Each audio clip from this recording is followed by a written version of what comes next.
Hello friends! Sa tutorial natin ngayon, ipapakita ko sa inyo kung paano gumawa ng super cute at sobrang usong wavy text effect gamit ang Inkscape. Napakauso talaga nito dahil makikita mo ang mga design na tulad nito sa mga bags, wallets, notebooks, t-shirts at kung ano-ano pa. Ang Inkscape ay isang open source vector editing software. Ibig sabihin nito, pwedeng gamitin lahat ng features nito na hindi kailangan magbayad ng one-time fee or subscription fee. Ang industry standard na katulad nito ay Adobe Illustrator at CorelDRAW. Ilalagay ko sa description box ang link para ma-download ang Inkscape. Simple lang gawin ito, kaya tara na, let's make it with me, make it with Alec. Umpisa na natin. Pagbukas ng Inkscape, ito yung una nating makikita. Ang page size natin by default ay A4. So, kailangan ko siyang palitan para sa project natin. Punta dito sa File, Document Properties. Isi-select ko yung units na inches and ang width and height ay 12 inches. Kung close ko na to, makikita natin napalitan na yung size ng page. So, square na siya. Isi-select ko na yung text tool dito sa may toolbar sa right.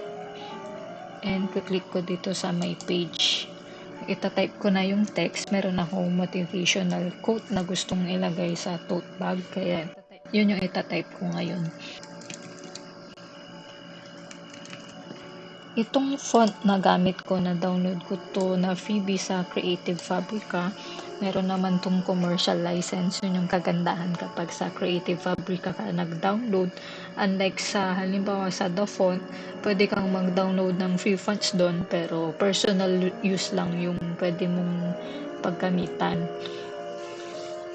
Ito, may commercial license na naman tulad ng sabi ko, kaya pwede siyang gamitin sa mga products na pwede kong ibenta. Isi-select ko tong unang text na tinype ko at ikakopy ko. Gagawa ako ng 4 na stacks ng text.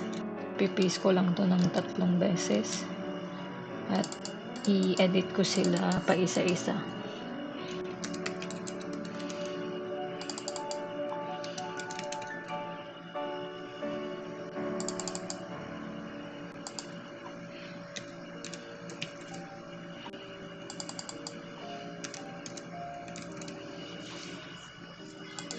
Sunod kong gagawin, pagpapantay-pantayin ko yung mga sides ng text. Gagawin ko kasing square yung, almost square yung size ng text. So, inalign ko silang lahat sa may left.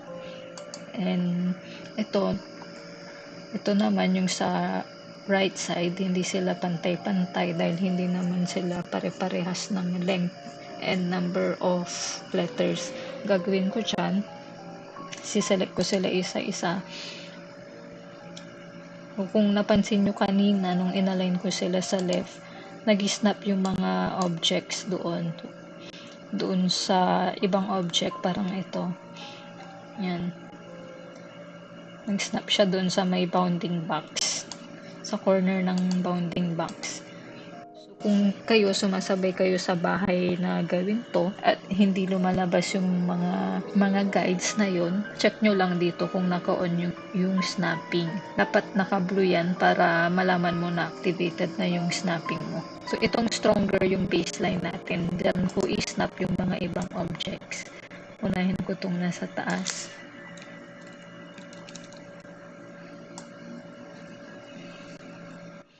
Hindi lang siya sumusunod ng tama. Dito ko na lang siya sa baba hilahin. Yan. Sunod yung isa.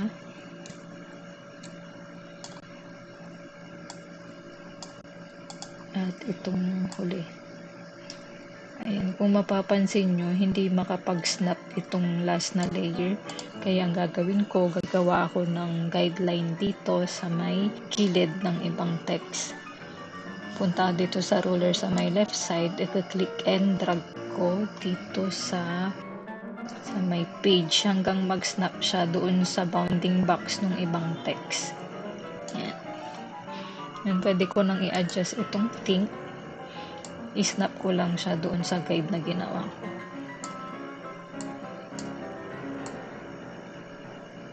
Ayan.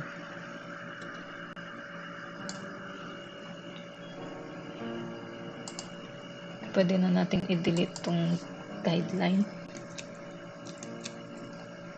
Hindi naman na natin to magagamit later on.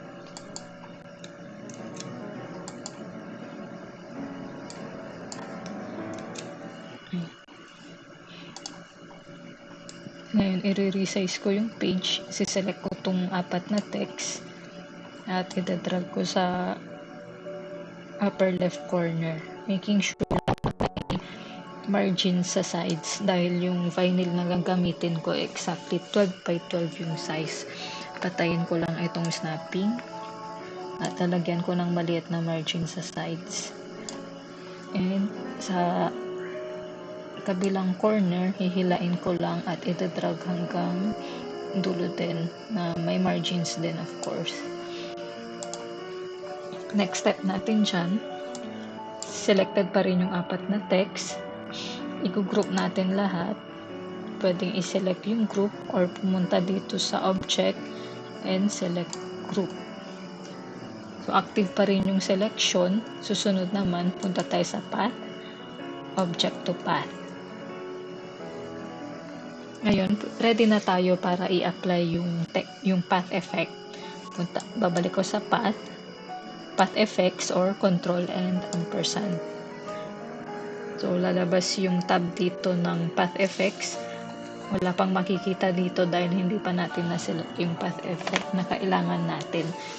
Click ko itong arrow dito at lalabas yung mga choices. Siselect ko yung lattice deformation. So, active na yung effect natin. Ang susunod kong gagawin ay isi-select itong node tool. Ayan, lumabas na yung mga nodes na pwede nating hilayin para magawa natin yung wave effect. So, dito, kung mapapansin nyo, naka-antik yung mga boxes dito. Halimbawa, itong mirror movement in horizontal. Tignan natin. Mag-drag tayo ng isang node to the right. Ayan. Ayan, kung makikita nyo, nag-mirror yung pagkakadrag ko ng node dito sa baba. So, i-undo ko muna yan. Undo.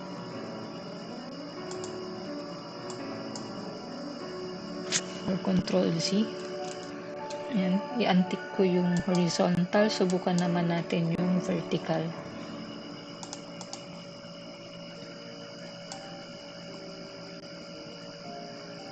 Itong node na to, for example, hilain ko siya.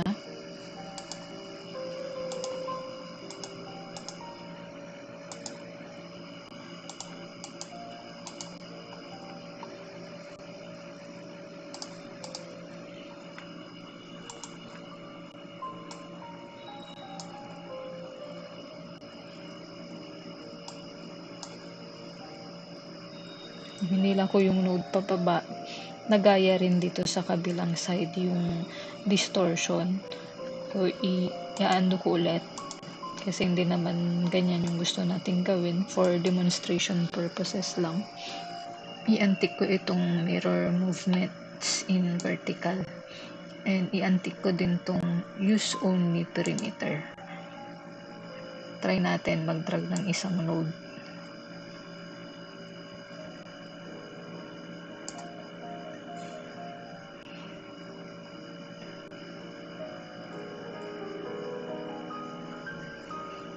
Sunod natin tong gitna, drag din natin pataas. At itong dulo. Ayan, kung mapapansin nyo, yung distances nito tsaka nito, pinagtulad ko lang siya. Dito sa kabilang side, drag ko naman pababa yung mga nodes.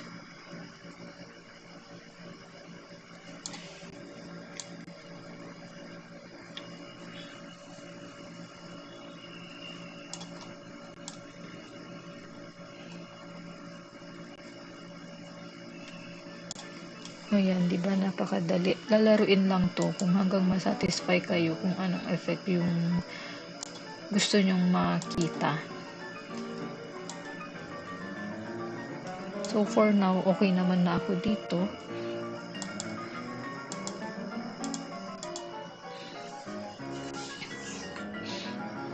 Balik tayo dito sa layers. Ka-group na to. So, separate din naman. Andyan pa rin yung mga text natin. 4 na stocks pa rin. Pero, hindi na sila text. Naka-path na sila. Ngayon, pwede na nating palitan yung kulay na gusto natin. Pipili lang ako dyan. Drag ko lang to pababa.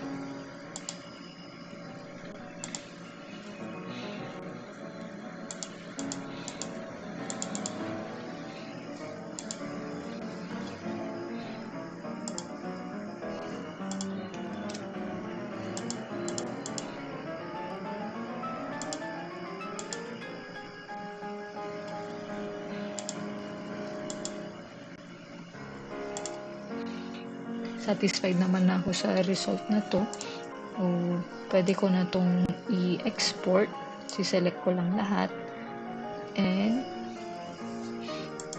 file. Punta tayo sa file. And export. Ayan, may lalabas dito na tab sa my right side. And si-select na lang kung anong folder mo isi-save at anong file name. Pag sa mga ganitong project, sinisave ko lang as plain SVG. Kasi, i-upload ko lang siya sa design space. So, i-click ko lang to. And click export. And i-replace ko lang yan. Kung gusto nyo namang i-save sa ibang folder, click mo lang yung folder icon na to. At mag-navigate lang kayo kung saan nyo isi-save yung file.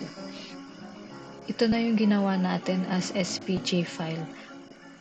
Ibig sabihin nito, wala siyang background sa likod ng text at scalable siya nang walang loss sa resolution. So, pwede nyo na itong gamitin sa mga projects nyo like sublimation or decals. Sana nakatulong itong tutorial na ito sa inyo. Good luck sa iyong susunod na project. Thank you very much. Don't forget to subscribe.